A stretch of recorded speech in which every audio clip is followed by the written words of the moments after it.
You're listening to Beyond Wellness Radio, bringing you the cutting edge in health, nutrition, and sports performance. Stay up to date and listen anywhere, anytime on your computer, tablet, or smartphone by subscribing on iTunes. Catch your hosts, Dr. Justin Marchegiani and Barris Harvey, as they answer your burning health questions as well as interviews from world-renowned guest experts. For more Beyond Wellness Radio, go to beyondwellnessradio.com.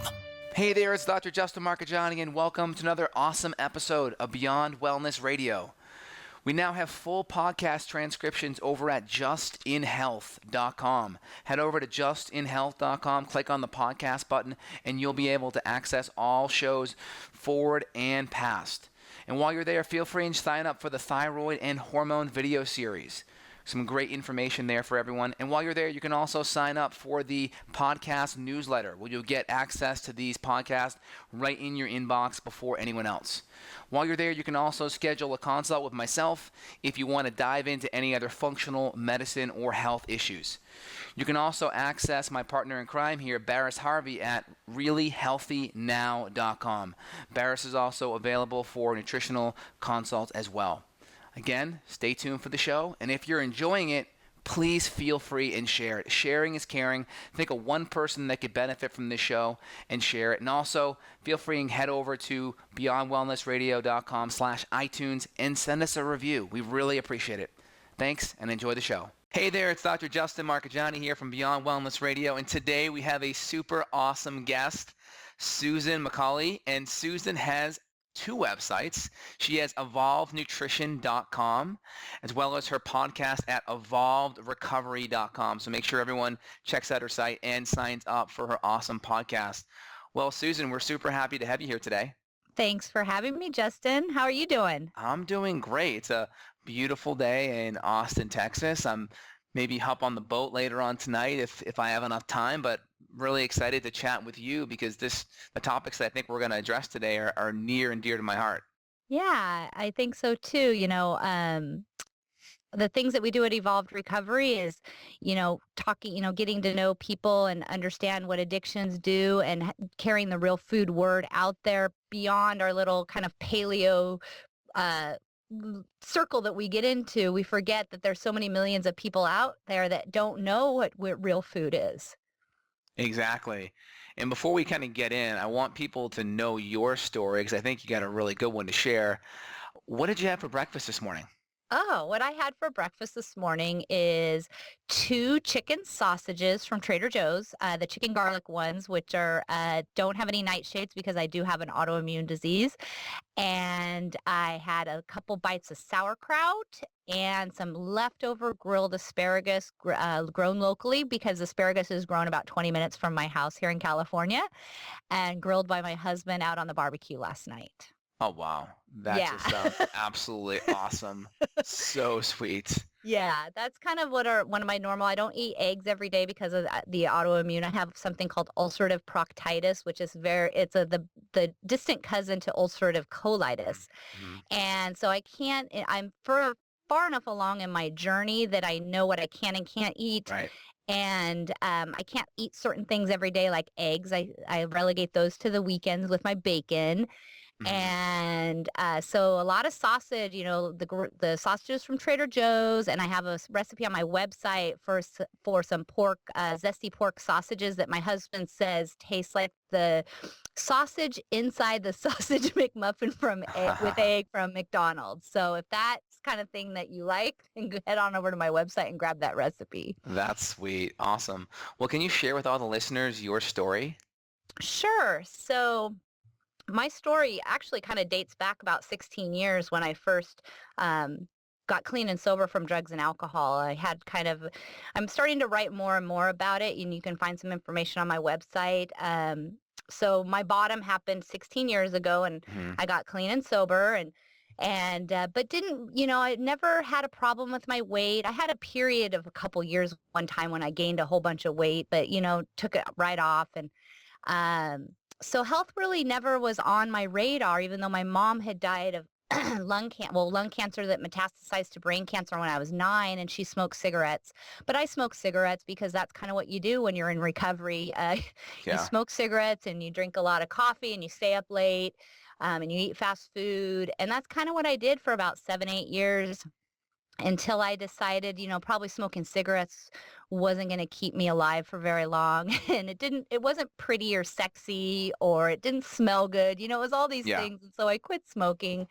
And then that's how everything kind of changed. I started Hmm. developing an appetite and didn't know what to eat. I thought low fat was the way to go weight-wise. So I did everything. I started yo-yo dieting, and that was kind of my downfall. I had another kind of bottom a few years later when I developed kind of a binge eating thing going on, where I felt very out of control with my eating in respect to like processed carbs, like donuts and potato chips. And it was because I was so nutrient depleted, because all I was eating basically was boneless, skinless chicken breast, because I thought carbs were bad and I thought fat was bad.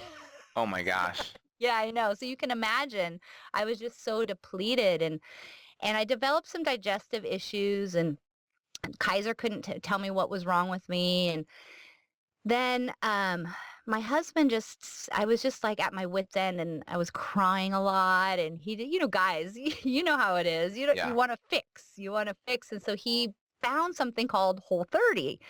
And he said, "Hey, baby, why don't you read this and take a look at it?" And I read it, and it spoke to me. And I said, "I think I want to do this." And he goes, "I'll do it with you." And I said, but he drank at the time at least a 12-pack of Diet Coke every day. Wow. I know. Like, we would buy 12 packs of Diet Coke a week, but then he worked too. So whenever he was out of the house, that's how much he drank at home.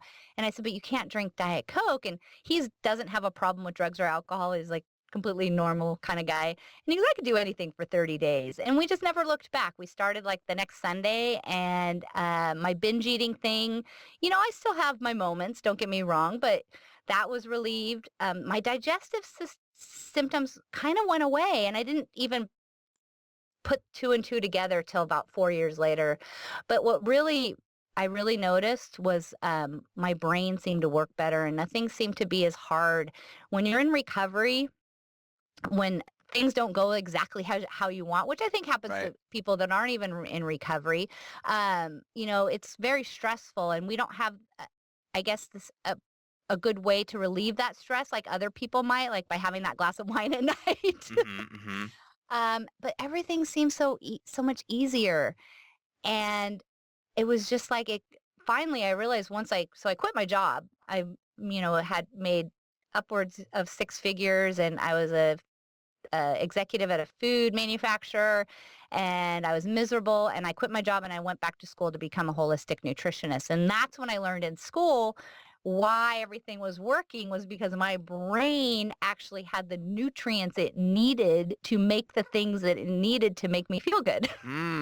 Okay. It's like, oh, my brain had fat, Right. and my brain had animal protein, and my brain had all the micronutrients that come from fruits and vegetables, so I could make my serotonin and my dopamine, all the things that I needed to, keep my brain functioning properly. Got it. Now you said you were like kind of an insider food executive. So can you give us a perspective of what it was like on the inside? And now that you're like an outsider, and it'd probably be hard for you to go back to that job knowing what you know, can you give us an insider's perspective? Well, it's funny. The company I worked for makes soup for and a lot of other kettle-based, like think liquid products for companies like Whole Foods. So I was a Whole Foods insider from way before I even knew anything about what real food was. And Oh, so wow. I know why they use canola oil. They use canola oil because it's cheaper than olive oil. Exactly. And because it's all about scent. When it comes down to food, everybody needs to understand that it comes down to cents per ounce. That's what you talk about because I was a CFO. So you talk about profitability and you talk about cents per ounce. And the other huge thing where it comes down to is the food manufacturers, it's not their job to get you healthy. They are beholden to their stockholders, and there's nothing wrong with that. I'm not saying there's anything wrong with capitalism or a free market Right. society. But we just need to be aware of that. Their Yes. job is to be profitable. And that's all we need to do is to be aware of that. So then we kind of can put on our thinking cap and say, does that make sense or does that not make sense? So the things that the food manufacturers like to do, one of the things, we had one customer, and I'm not going to name the customer, they used MSG in their product. Wow. Yeah, and it was an umami type of product, and they didn't want to put MSG on the label anymore. And so Wow. we had to have a person devoted to labels that broke it out into autolyzed yeast extract and one other thing, so that MSG wasn't on the label anymore. The other thing is they like to break up, use more than one form of sugar, so sugar doesn't have to be first on the label. Exactly. Or roll up a whole bunch of different products into like a parentheses, so then the healthy thing looks like it comes first. I Yeah. see. Yeah. So there's a lot of, I have a whole label reading series on my website. But the main thing is it really does come down to dollars and cents, and looking for the cheaper product. Yeah. When you see things like or like sometimes you'll look at a product and it'll say the different fats, because I always look for fats. It'll say sunflower oil or safflower oil or canola oil. So what that means is the purchasing person is looking for whatever's cheapest at the moment, so they don't have to switch the label up every time. Got it. And I know Yeah. for like the longest time, like I just could not get any mayo without canola or soy, and it drove me nuts. And I saw at Paleo Effects, they had Mark's Primal Mayo. Oh, yeah. I Mark's haven't Daily tried Apple. that yet. I got it. It's really good because it's got the avocado oil in there, which is nice because I always do my tuna fish with cut up avocado and salsa, and it's Oh, just yum. a really nice mix. Yeah, we make our own here. In fact, I've even trained my husband how to make my recipe, so I don't even have to make it anymore. Oh, So nice. it's like How do always you do there. it? Do you do Uh, avocado oil or olive oil? I use light tasting olive oil. So it's not the highest quality olive oil. Yes. It's just less expensive. I have a video actually on my website with the recipe, and it's just 2 pastured egg yolks, a little bit of dry mustard, the olive oil, a white pepper, which I'm really a big fan of using white pepper in recipes. White wine vinegar. I don't use lemon juice. I don't like the way lemon juice makes mayo taste. Mmm. And salt, of course. Very simple recipe. Awesome. That's on your website? Yep, and a how-to video. I use Awesome. the immersion blender, and it's just so much easier. You don't have to drizzle the olive oil in. You just put it all together and put the immersion blender in, and it's like magic. I think that's why my Sweet. husband likes to do it, because he feels very accomplished. It's like, Nice. Yeah, magic, I made mayo. that's sweet. Yeah, if you can send me that after the show, I'll put it up for the show notes so everyone can get access to that. Sure. That's great. I love a good mayo. Awesome. Mine tastes, it's very best foods like, or Hellman's if you're on the East Coast. Mm-hmm. Mm-hmm. Got it. And I think you mentioned a couple of things that are really important about, people have to know that the food companies are trying to produce a product and make money, and there's nothing wrong with that, but they just don't have your health, at first priority. So it's really important that people get educated and they know how to read some of the back of those labels. And I know in the pre-interview before the show, we chatted about a couple of different topics, and one being kombucha, because it's like the newest, or I shouldn't say the newest, but the last 5 to 10 years or so, it's been a really big health kick, especially the last few. But, I've noticed a couple of things, and you noticed a couple of things about kombucha, that it's turning into the new soda, so to speak. So can you touch upon that? Yeah, I was actually in Austin at Paleo FX this year, and they have the Austin Whole Foods is just like the mothership for us real food people. It's like huge, it's beautiful, they have everything, and they had a Yeah. whole cooler full of local kombucha, and I was so excited because I always look to buy local ferments like kombucha, sauerkraut, kimchi, kvass, all the Yeah. different things, because it's local. Tasting new and different things is really neat for me. And so I Yeah. was like, ooh, local kombucha. So I started reading, and I'm a label reader, like I said. I always read labels, and sometimes I even get stumped. But so I'm looking at these labels, and it's like I'm looking at the servings because that's what I always instruct my clients to look at first. Number of servings per container is super important because if there's like 8 servings per container, then you got to do the multiplication, and it's like 2 servings per container, 12 grams of sugar. I'm like, that's 24 grams of sugar for a bottle. Wow. And then I was just kept thinking. Then I Googled like how much is in soda, and it's so what did I figure out? I'm writing a blog post about it right now. There's 39 grams of sugar in an equivalent amount of where there might be 24 grams of sugar in a kombucha. And I was like, ooh, that's just a little scary. And if you're drinking 1 or 2 a day, how much sugar are you getting in every day? And is it really contributing to your health? Or maybe we should like rethink this and look for the lower sugar ones. And what I do also is I have a soda stream, one of those makes your own fizzy water. And Yes. so I'll fill up half a glass of kombucha and then put fizzy water in it. And because then it's cheaper too, because kombucha is really expensive. Yeah. Exactly. And I do the same thing with when I make an alcoholic libation or a drink, I Mm-hmm. do the Tito's vodka, like a really clean, filtered vodka so you're not getting any gluten or junk. And Yep. then I just use the ginger aid kombucha from GT Dave because it's got the 2 grams per serving versus Yep. like the 25 of the Buddha's Brew or whatever else. And mix that with a half a lemon squeeze and a little bit of carbonated lemon like LaCroix. And it's like just a great drink, and it's actually a clean drink that almost detoxifies you as you get a little buzzed. Yeah. Now that makes me want to start drinking again. Just kidding. Oh yeah, yeah. So if that's something you can do, at least you can do it in a gentle way. Yeah. But if you can't do it, obviously we got to know, what we can handle. So yeah, just kind of add that as our little disclaimer. Yeah.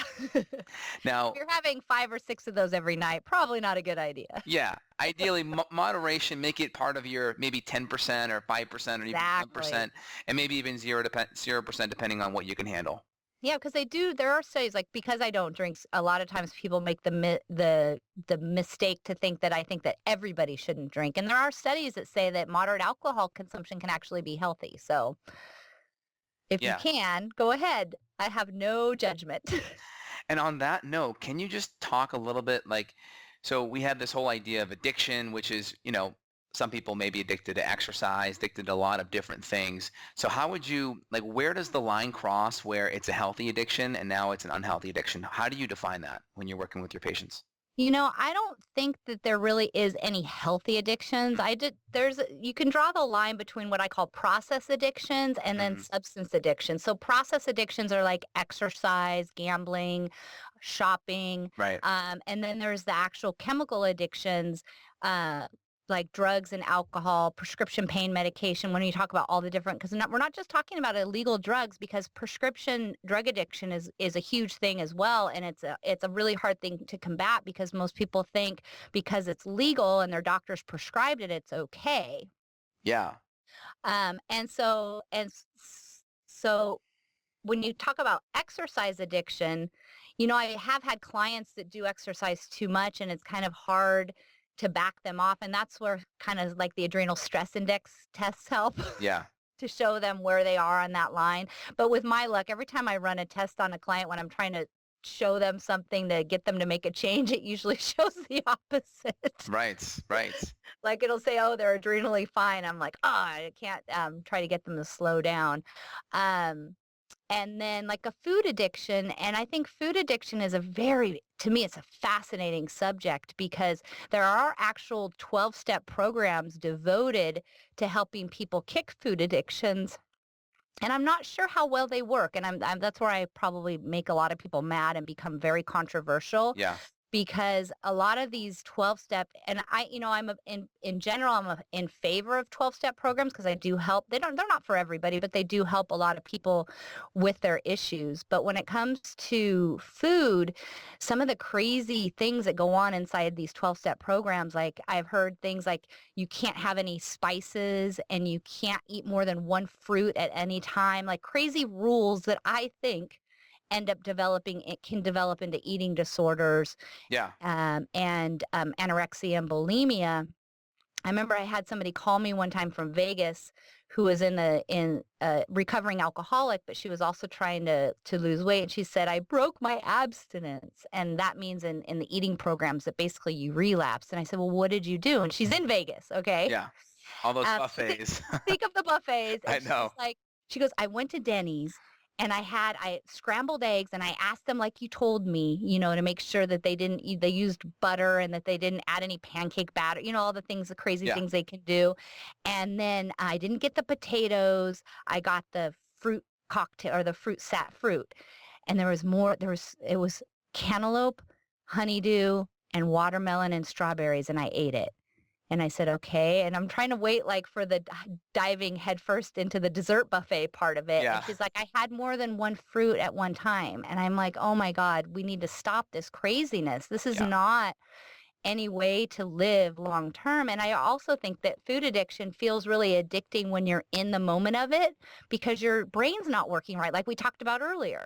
Mm-hmm. If you're depriving yourself of fat and of animal protein or all the crazy yo-yo dieting things we do, sugar can feel addicting, but once you're nourished, maybe you can have that ice cream every once in a while. And that's kind of my goal with my clients is there's nothing that's off the table. There's no yes food list. There's no food list. Yeah.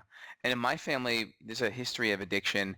And I think it's good to have a definition of addiction. So I kind of classify it from being addicted to a habit that produces a result in your life that you don't like, that's maybe destructive. Like maybe if I could have a glass of alcohol tonight and I could then function afterwards and go to sleep and then function the next day and be, good with my family, that's great, right? I enjoy that result. But some people may have 2, 3, 4, 5, not get up the next day, forget their job, forget their kids and their responsibilities. And that may be a habit that produces a result you don't like.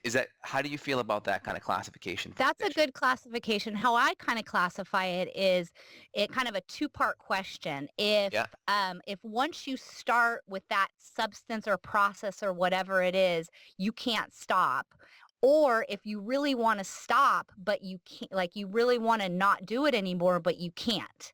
Mm-hmm. If you really don't want to drink anymore, but you can't stop drinking, but then if you can't just have one drink, you want 10 drinks. Right. It's kind of like that thing. One is never enough, or one is too many, and 1,000 is never enough. It's like you just can't go down that road, and that is good. When you start having negative effects to your life, and that can be it doesn't mean you lost your job.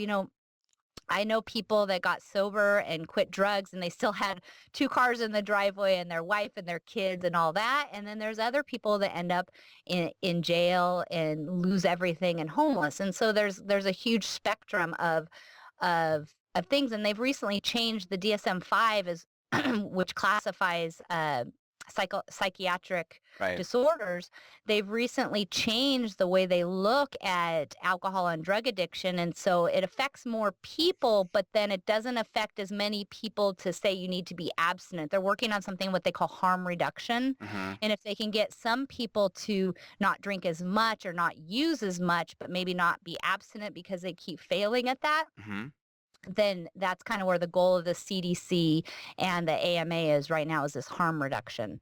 Interesting. Yeah. And would you mind kind of going into your story behind addiction and how you kind of pulled yourself kind of out of that with nutrition and whatever other modalities you used that were beneficial to you? Well, way back I had no idea. And that's why this is so crazy to me now, is how did I not know? How did nobody for the first 10 years of my sobriety tell me that what I put into my body might affect? I know. It's ridiculous. Yeah, not once. And in fact, in one of the books that people read to get sober, it actually says on one of the pages, but you have to remember this book was written in the 30s, maybe once the alcoholic is not drinking anymore, they might need some sugar every once in a while to keep their energy level up. Oh my gosh, that's crazy. But, so for the first 10 years, and I even worked, so before the food company, I was a director of finance for a large San Jose-based drug and alcohol treatment center. So I worked in the field for 4 years as well. And we ordered the food for the treatment center from Costco. And it was not, and we were instructed to get the cheap, to cut as much costs because it was a profit-driven company. And not, like I said, there's nothing wrong with profit. Sometimes people say I'm a communist or something, and I'm definitely not. But we just need to be aware. But yeah, so for the Mhm, first mhm. 10 years, nobody told me what I put in my body might affect my sobriety. Oh, And then I changed the way I ate, and my sobriety somehow became easier. And that's when I started putting the pieces together because I struggled. I yeah. struggled for I went to treatment for the first time. So I drank, my first drink was in seventh grade. So, I mean, we're talking, I drank when I was young. Wow. I went into treatment for the first time when I was in my 20s, but it was more that I didn't feel like I kind of needed a break from the real world because it was like I didn't want to go to work and I didn't want to pay the bills. I just wanted to kind of a break from reality. And so, of course, that didn't stick. And then in the 90s, I went from being a functional alcoholic where I drank at night, primarily wine, primarily where I thought I had insomnia, so I had to take a couple drinks before I went to bed, to drinking that big bottle of wine every night. And then an old friend of mine came back into my life and happened to be doing methamphetamine. And so I thought, hey, why not? Makes you thin and gives you energy. And within 6 months, I had lost everything. And when I mean everything, my roommate had changed the locks on the Oh, door and wow. my car got repossessed and I lost my job. And, I had always, done pretty well in my profession. I went to school to become an accountant. And so Right. I've always, made a pretty good living and worked really hard. So that's kind of where my drinking and using, and people say, and I hear it today, I just laugh, that it's impossible to get sober from methamphetamine. It's like, wait a minute. Right. I haven't done it in 16 years. And sometimes I think the professional community, the psychiatric community, and the media make it into this big, huge thing that we can't overcome, when maybe if we broadened, made it more of a holistic approach, maybe it's not just the 12 steps and maybe it's not just drug treatment, but what about the food and lifestyle piece? And that's what evolved recovery is all about. That's great. We're definitely going to get into some more action items, but I see this commonly in the addiction world, just the conventional kind of 12 steps. When I was in doctorate school, I used to go lecture at some of these places, and these people really didn't want to hear from me. They really didn't. I mean, part one of the 12 steps is let go, let God, and there's kind of this victimized approach where this is just the cross you have to bear in life. And if anyone's gone to a 12 step, especially Alcoholics Anonymous, it's very simple. You just sit there and you observe all the donuts being passed around, and it's 9 p.m. at night, and people are like drinking like caffeinated coffee, Oh, like yeah. like by like the liter, and people are outside smoking cigarettes, going Yep. back and forth. It's like, oh my gosh, these people are literally just trading one addictive substance for a more socially accepted addictive Exactly. substance. Yeah, What's your you take on are. that? It is true. And, I am a member of a 12-step organization, and we have to remain anonymous at this level. I have no problem saying I'm a drug and alcohol. I have drug and alcohol problems, but I am a member and I do go to 12-step meetings. And I think it really depends on the meeting and where you are and your Yeah. location, because I know some places that I've been that's just like, it's very much of a pity party and a Yes. victimization. Yes. But where I live in the San Jose area, it's very strong, where you are, yes, you are an alcoholic, but now you are responsible. You were, so now you need to do the work to recover. Yeah. There's no like victimhood. It's just not, it's just not tolerated around here. Yeah. But I could see where it is. But the food, the donuts, the cookies, the coffee, up until, the 8 o'clock meeting where people are drinking coffee, and they're smoking cigarettes outside. And I talk about that with some of my clients. A lot of my clients are in recovery, and they're like, well, I can drink coffee at 9 o'clock at night and I can still sleep. And it's all about education. Well, you may feel like you're sleeping, Right. but this is really what's going on, and you're not getting that quality of sleep. And when you Right. don't get the quality of sleep, you're going to crave carbohydrates all day long the next day. And once you Exactly. kind of get that once you start educating people to what is really going on in their brain and in their body, then changes can be made. Yeah.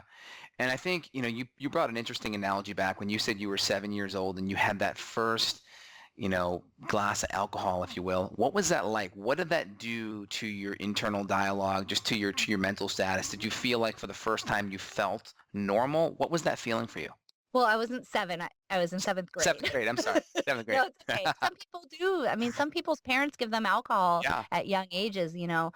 But you know what it was is we had a very disrupted childhood. Nothing, wrong with that is that my mom died when I was really young, and Oof. my dad was a single father, and he worked for That's Hewlett tough. Packard in the managerial executive capacity, and so he got transferred a lot. So I was the new kid a lot growing up, and being a new kid is kind of tough, and you don't feel like you belong. And so I remember in 7th grade drinking, and when I was in 7th grade, I lived in Geneva, Switzerland, of all places, Wow. which is a very, very, very wealthy city. And I went to school with the children of shahs and sheiks and from the Middle East, where they wore fur coats and they Wow. had bodyguards, and and I was just a little middle class girl from Santa Clara, California. Wow. And so I felt really less than. And when I drank that alcohol, it made me feel a part of, and it made me feel like I belonged, and it made me feel grown up, and it made Yeah. me feel important. Yeah. And I hear that a lot. And when I talk to my patients about, these things, there are constructive vehicles to kind of balance brain chemistry, diet, nutrition, blood sugar, meditation, stress Hmm. reduction, sleep. And there are destructive vehicles, meaning in the moment it makes you feel good, but if you keep doing it, it's going to eventually break you down. And that's kind of like all the things that you probably teach your patients about. You just hit on like almost every tenet of evolved recovery with you when you talked about meditation, stress management, sleep. Yeah. Those are all the things that, we have this program that we call kind of like, it's like the jigsaw puzzle where all the pieces kind of fit together to evolve your recovery into That's something great. more than it is right now. That's great. And I know we've talked in the past that I think Julia Ross was a big help for you with the Moo Cure and the Diet Cure. Was that correct? Yes, so I actually read both the Mood Cure and the Diet Cure when I was in nutrition school. And towards the end of nutrition school, I went to her 3-day workshop up in Marin County. And I've talked to her at length, and I almost did her really long. She has like a 2-year program. However, it was just kind of a thing, like it was fate. I really believe that things happen for a reason. And for 3 of the in-person workshops that we were supposed to go meet one-on-one with her, one was like Paleo FX and one was the Ancestral Health Symposium. And I wasn't going to miss either one of those. So it was like, I think the world was saying that I Yes. didn't not complete that 2-year program. But what she teaches is so valuable. First of all, that we need to eat real food, that we need the animal protein to create our neurotransmitters, and Hmm. that supplementing with amino acids and other cofactors really can help when you're trying to get sober and when you're suffering from depression. That's what the Mood Cure really talks about. And even if you're trying to get healthy and lose weight, that's what the Diet Cure talks about. And I do use the acid supplementation with a lot of my clients, but what I have a hard time with is compliance, because a lot of the amino acids need to be taken on an empty stomach, or a lot of people don't like to take supplements and they forget. So it's a kind of a catch-22. Hmm. Hmm. Can you talk about how important blood sugar stability is with addiction? Oh, it's huge. It's huge. Um, and I try to explain this to people when they, that when you wake up in the morning, the last thing you want to eat is a whole bunch of carbohydrates. Yeah. Because you're just going to spike your blood sugar. And when your blood sugar, you spike your blood sugar, and then it's the crash. It's the crash, and then it's the ups and downs. And you're shooting your brain with blood sugar, and you're going up and down, and your blood only wants sugar within a really specific range, and your brain needs sugar but only a little bit. Yeah. And so um in when it comes to food addiction, it's huge because you really want to keep that blood sugar stable, because the cravings just go down. And the same thing for drug and alcohol, because actually, when the metabolism of alcohol is just fascinating. Yeah. That your body really wants to get rid of that first. When the minute you take a drink, your everything kind of stops. Yes. Because your liver says. I always tell my clients, your liver says, "Hey, wait a minute, I got to get this toxic substance out of me. I'm not going to process hormones. I'm not going to break down cholesterol. I'm not going to detox your body." And so we really need to realize that. That maintaining that blood sugar when we're not drinking and using at a steady state, our brains are just so much happier, and the cravings are less and the willpower is more. Yeah. And that's a lot of times in some of the recovery communities, willpower is discounted. And I think that it's important to know that willpower does exist, and there's things we can do in life to make it greater, and there's things we can do in life to deplete it. Yeah. And there's a quote by Yogananda that goes, environment is stronger than willpower, which is really important because what you surround yourself in your house, yes. people, super important.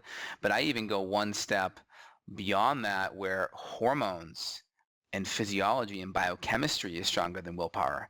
If you eat a really good blood sugar stabilizing meal and you're managing the stress, that your biochemistry and your hormones go in a direction that just keeps you so much more stable. Can you talk about that part? For me, it's the fascinating part of the hormone regulation is the hunger hormones.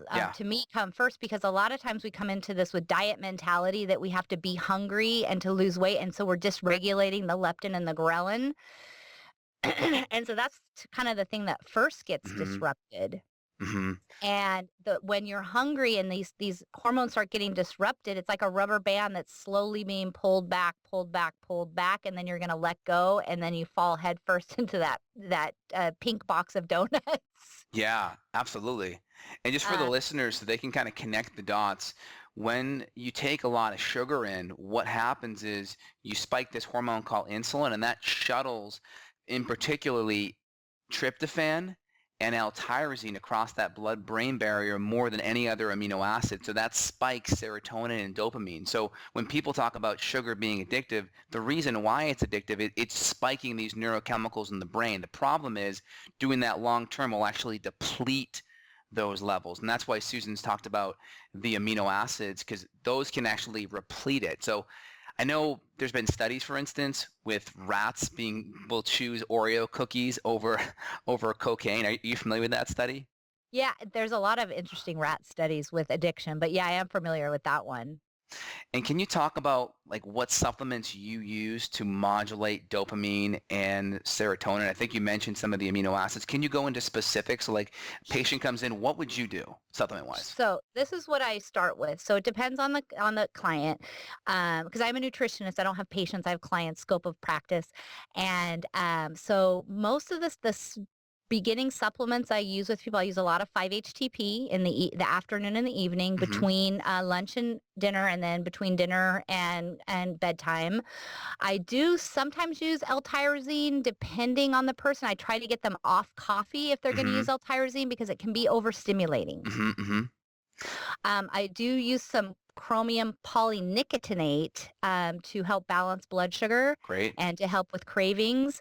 A good B vitamin. I really like the Thorn. I think it's one of, they have a whole line of B vitamins, but it's one of them, and I have it on my counter, and I can't remember the exact name of it. I think it's the stress arrest or the stress factors. Does that sound right? I think so. Yeah, one of those. I use that one. B vitamins are really, really, really important in blood sugar regulation and neurotransmitter production. Zinc is another thing. Depending on the person, I myself, and I can tell by a zinc tally test that I run through zinc pretty fast. So I supplement on and off myself with zinc. And so I keep a bottle in the refrigerator. If I'm going to go see a client, I can give them the test, because zinc is one of the other things in the neurotransmitter production and studies have shown that addicts and alcoholics tend to run low on zinc as well. Oh, wow. And what about the adrenals? You know what, I don't do a lot of adrenal work right now because usually I don't get a lot of people that are in that area. Most people, 80% of the people, just some food and some good supplementation will work. I don't have as many chronically stressed out people. Sometimes I'll run an adrenal stress index if I think people are overstressed, but I don't get a lot of people coming to me with complaints of fatigue. Oh, okay. And so, so I don't do a lot of supplementation in that area, and that's just my client population. And what do you So think I get about the doing? real beginner people. Got it. The real beginner people, it's like sometimes food is all that they need. It's amazing. Wow. Food is real food. It's just like taking sugar and grains out. Sometimes that's all they need. Yeah, food is the foundation. Anything else needs to be stacked upon that foundation. I totally agree. And can you talk about lab testing for neurotransmitters? I know there's some controversial stuff out there. There's some Not indirect. a big fan. Go ahead. Yeah, I'm not a big fan. I really haven't seen Julia Ross wasn't a big when I took her class, and the more functional medical. I always ask people what they think about. I'm curious what your take is, but I don't think that they've been perfected enough to really show what is going on in somebody's brain. Are you talking about the urinary ones? Yeah, there's some urinary ones that are out there that are kind of a little bit sketchy. I won't go over the individual labs, but then there's some that are more indirect markers. I'm a bigger fan of the organic acid indirect markers like homovanillate and vanilmandulate for kind of metabolites of dopamine and 5-hydroxyindoloacetate for 5-HTP. Those can be helpful, but I just think it's important to note that they're not direct. They're like indirect metabolites, but it can give you a window into what's going on. Right. Yeah. I use a lot of like questionnaires and ask questions. Oh, yeah. And, when are you craving the foods that you're craving? Is it in the evening? What type of foods are you craving? What was your drug and drink of choice when you were out there? Like if you were a meth addict, you might probably have you probably might need some tyrosine. If you were an alcoholic, we might look for some GABA support or some serotonin support, kind of looking at what their history is and then do they have depression symptoms? Do they have ADHD symptoms? Do they have I use a combination of the Julia Ross questionnaire and the Apex Energetics that has a brain questionnaire. And I kind of marry those two together to try and see what's going on. And not in the beginning though, like I really wanted to change the food first and then see, like if they're unable to stick with the real food, then let's see, what's going on underneath. That makes sense. And what would be like the big 3 symptoms for each category? So like what would be 3 dopamine symptoms? What would be 3 serotonin symptoms? Just the big ones. So serotonin symptoms, when I look at people craving sugar when the sun goes down in the evening, like they're able to say, and I'm putting in air quotes good because I hate that term. They were able to be good all day. Yeah. And then the sun goes down and then kind of everything goes haywire. So that's kind of a serotonin deficient. If they have depression symptoms, they have a lack of wanting to take on life and they're not sleeping well and those kind of things. That's more of a serotonin issue. For dopamine, it's more of I look at for the supplementing with L-tyrosine or DL-phenylalanine. Yep. I will look at energy, caffeine addiction, inability to be able to give up coffee. And then there's the kind of if you cry at a commercial or you're kind of you're emotionally a sensitive person, that's sometimes when we bring in the DL-phenylalanine. Yeah, and that's probably looking more for lower endorphins. Yeah, and that's a chronic pain issue also, which I found because I have a back, I have my back condition, which has gotten so much better over the years, but I take that. The DLPA. Yeah. Pain relief. Pain relief, yeah. That's a good one. I love that product. I love that product. And it has some DL-phenylalanine in it. And I think that's one of the reasons because I am one to cry at a commercial. Yeah. And I think a lot of people with addictions and alcoholism tend to be on more of the sensitive side. Yeah. And I know. And there's nothing wrong with that. Yeah. And I know Julia, this kind of sticks in my brain because I remember Julia Ross saying this at a lecture I went to maybe 10 years ago. It takes 19 amino acids to make endorphin. Did you know that? Isn't that crazy? It is crazy. Well, it's so crazy that amino acids play such a huge role in brain chemistry and in neurotransmitter production. And then if you're an addict and an alcoholic and you try to to do a vegetarian or a vegan diet, and Oh, you're yeah. really going to be struggling to get some of those amino acids in. Mm, And that's what I always say, like when we created Evolved Recovery, I kind of took the hardline stance and said that I'm going to say animal protein is going to be one of the things that's required, that you're not going to be able to do this unless it's a very, very well constructed vegetarian or a vegan, which I'm not qualified because I don't use that in my practice. yeah. You have to find somebody that's going to be able to make sure you're getting your B12 and you're getting your Oh, tryptophan and gosh. and it's really hard. It really is. You have to have a very well constructed vegan or vegetarian diet. And what's unique about the animal proteins that you don't quite get with the plant proteins?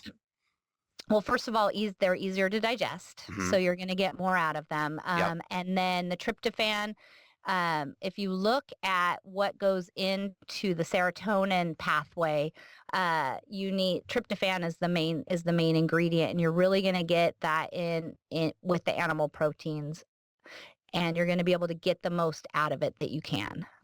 That's great. Awesome. Well, is there anything else? I have my closing questions I'd like to give you, but is there anything else really important that the listeners should be aware about, Susan? Just that we're going to have a 6-week, if you know it, like I'm sure a lot of people listening to this are like, well, I don't have a problem with drugs and alcohol. And you probably don't, and that's awesome, but everybody knows somebody. So we have a 6-week course. It's like the beginner of the beginner for people that don't know about real food, that don't know about paleo or ancestral or any of that, to walk them through in 6 weeks to have a really solid foundation of diet and lifestyle to take their recovery to the next level. So that's coming out by July 1st. So our newsletter subscribers, of course, will get a discount. So you can go over to our website and sign up for the newsletter to get that. That's great. And that's over at evolverecovery.com. evolvedrecovery.com. And then also, if the people that sign up, we give away some free what we call guided recovery meditations, because meditation is one of the cornerstone of our program, is that we really want people to get people meditating. So you get those for free. That's awesome. That is so cool. So And Kendall, my business partner, does the meditations, and she used to be in radio, so they're really awesome and very relaxing. Love it. That is so cool. So I want to end with my last two questions here. If you were stuck on a desert island, what herb or supplement would you want to have with you? I would probably want to have my zinc. Zinc. Okay. Yeah, I run low on zinc sometimes, and I get this condition where my mouth waters a lot because of it. Yep. And it's so annoying. That would between that or my B vitamins. I don't know. I go back and forth, but right now I would probably be, just because I think I can get along by just eating real food and being good. The zinc, I still think no matter what I ate, I'm always going to run a little deficient in. Got it. And then what 3 tips would you recommend to any of your patients that just want to perform better and just kick more ass? Sleep, set a bedtime. Set a bedtime. Figure out what time you need to wake up in the morning, and then subtract 8 hours, and that's what time you need to go to bed, and turn off all electronics and all that sleep hygiene stuff we always talk about. Go for a walk every day. I am like the one that it's like I'm the broken record. Like my clients and the people I teach workshops to, like, walking again. Can you just stop talking about it? Reduces stress. It helps regulate your sleep-wake cycle. They just had a study, and I should I should find the link for you, that when you're craving chocolate, if you go out for a walk, it's supposed to, like, the incidence of your chocolate cravings going down are just huge. Oh, yeah. I've heard of that. So you said 3. So what did I say? Sleep, Walking. walking, and then the last one would be a toss-up between making sure to get plenty of protein and fat in the morning and meditating. Love it. I think eggs and bacon first thing in the morning. Stay away from all the carbs that you can in the morning, but meditating really takes your life and your health into a new dimension as well. Just 5 or 10 minutes a day. It's crazy. Awesome. And you can get those, for our listeners, you can get those meditations over at evolverecovery.com for the meditation sign up. Yep. Is there any other info about, social media, website stuff, podcast stuff that you want to give out about yourself? Sure. Yeah, we are Evolved Recovery on every modality of social media, Facebook, Twitter, Instagram. I'm Evolve Nutrition on Twitter and on Facebook. We post stuff all the time everywhere. The newsletters go out for both sites, one every other week, one every week. If you want any like basic nutritional information, head over to evolvenutrition.com, where I write my label reading articles, my kombucha articles, recipes once a month. But basic, I'm not a food blogger, so my recipes are pretty basic, but it's the things that I eat every day to help people realize that this doesn't have to be hard. You can whip up some sausages and have them eat them all week. Awesome. Well, thanks so much, Susan, for coming on the podcast. It was great chatting with you. Thanks for having me. It was super fun. Got a question for Dr. J? Go to beyondwellnessradio.com/question. Then tune in to hear the answer. Also, if you like the show, review us on iTunes. For more Beyond Wellness Radio, go to beyondwellnessradio.com.